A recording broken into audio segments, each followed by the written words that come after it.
It's in the vise, and as you can see it's flush here where the bend is going to start, or indeed that's now where the taper is going to be started at. And you can see this lip here of timber exposed in the vise. Then we'll get our finger plane, take that off. As I said, nothing has happened, nothing has changed.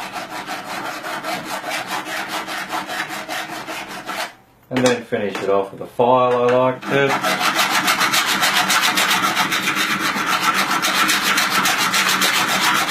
That's the forward end of the plank. We do exactly the same at the after end of the plank, and then we'll start crimping them around or get to that stage.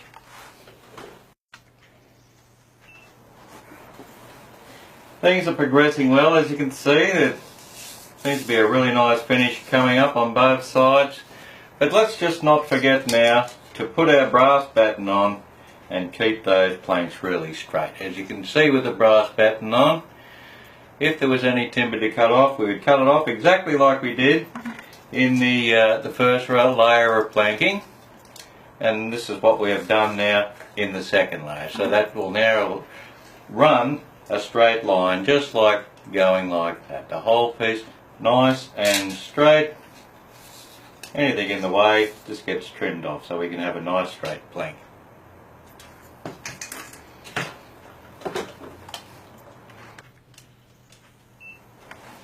Everything's proceeding along really well. As you can see, we're starting to look at closing it up. So our next move now would be to go to the garboard, put a full length garboard in, a full width garboard, and then work out our dimensions again, and then eventually spile the last plank in. So let's just keep going and we'll button it up. So the garboard plank on. One thing I want you to remember is when we get right up into the keel with the garboard plank, that edge there, I want you to file that down and take that corner right off, because the plank will be bending up and we want the edge to go into the side of the keel there. We don't want it too thick, so we want this end here smoothed off a little bit, and where it flattens onto the deadwood from about there to there. Flatten that off a bit as well, and that'll save you in the final coating of it, because that's got to come flat. We don't want it too thick. And as you can see, we've already started.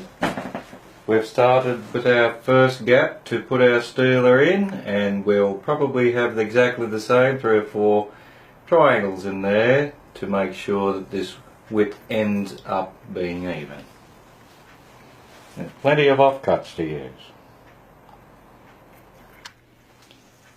And there she is, she's all done up now.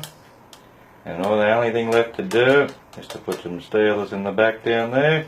And then we can give her a good hard sanding down and clear out those gun ports as well. So there's the Lady Nelson now. She's all been double planked. She's all smooth and nice crisp lines everywhere. We'll put a drill in our Dremel and punch out those holes in the balkwood now for the cannons and the oar ports, and then we'll just move on.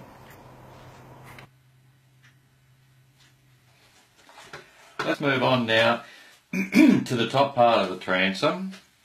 Now, once we get our file and put it on the back of the 2 middle knees and go straight across, there's no problem at all. But what you can see there is you can see a little gap there and a little gap there, indicating obviously that the top piece of transom is going to have to be bent. Now that's a fair bend. We're probably looking at around about 3-4 millimeters to bend that around to come in and to glue here and glue here. So there's a trick to that too.